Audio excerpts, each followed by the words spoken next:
وقال سماه. هو سابك وبإيديه لما هنت في يوم عليه، يعني هو ما يستاهلش؟ طب قوليلي بتبكي ليه؟ قوي قلبك عالفراق، علميه الكبرياء، لو في يوم اشتاق إليه احرميه من الاشتياق.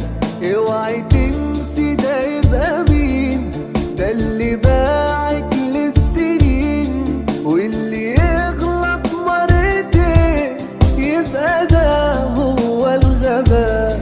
كنت شايلاه بين عينيكي وكنت ليه أجمل هدية، كان ده أول حب ليكي وكنت ليه أول ضحية. اتظلمت في الحكاية ما بين جروحك وانكسارك، بس أقولك في النهاية